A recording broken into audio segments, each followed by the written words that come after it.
নরেন্দ্র মোদীজি তিনি আজকের দিনে এই বিশ্ব পরিবেশ দিবসে সবার প্রতি আহ্বান জানিয়েছেন যে একটি গাছ মায়ের নামে, অর্থাৎ আমরা প্রত্যেকেই যেন একটি গাছ মায়ের নামে রোপণ করি এবং সেই রোপণ শুধু নয়, তাকে আবার সযত্নে লালন পালন করি। তাহলে গাছ যে অক্সিজেন দেবে তাতে আমরা আমাদের পরিবেশকে দূষণমুক্ত করতে পারবো।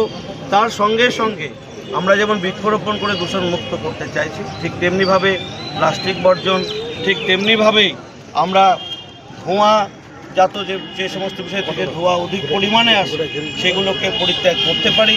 তাহলে আমরা একেবারে দূষণমুক্ত সমাজ পাবো, যে দূষণমুক্ত সমাজ আমাদেরকে সুস্থ থাকতে সহযোগিতা করবে।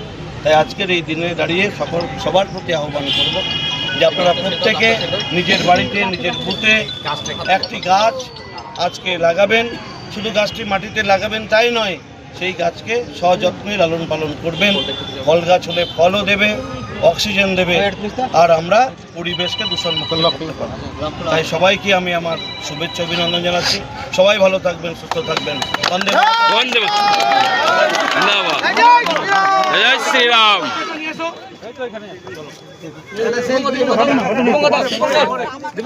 আজকে সেলফি তোলার সময় নেই,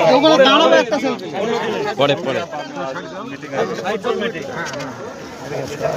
বেশিক্ষণ লাগবে না, কোনো দাঁড়াবো। আরে পাগড়ি ঢুকবে না মাথায়, মাথা আছে আমার, যাবে না। আরে মাথা তো আমার, আমি জানি। জয় শ্রীরাম। জয় শ্রীরাম। হ্যাঁ, রামদার মাথায় হয়ে যাবে। এই তো আমাদের প্রেসিডেন্টকে আমরা এই যে বাহাদুরপুর অঞ্চলের পক্ষ থেকে আমরা পাগড়ি পড়ালাম। আমরা বাহাদুরপুর অঞ্চল থেকে আমাদের সভাপতিকে আহ্বান জানাবো যে আজকে আমরা যেন প্রত্যেক বুথের সভাপতিরা এবং আমরা যারা কার্যকর্তা রয়েছে প্রত্যেকে নিজের বাড়িতে বৃক্ষরোপণ করে পরিবেশকে মুক্ত করতে পারি। সেই জন্য আমাদের সভাপতিকে প্রথম আজকে সাংগঠনিকভাবে আমরা মণ্ডলে এসে বৃক্ষরোপণ করেছি। ধন্যবাদ জানাচ্ছি আমাদের রামদাস সহ সমস্ত কার্যকর্তা। ঠিক আছে, সবাই ভালো থাকবেন।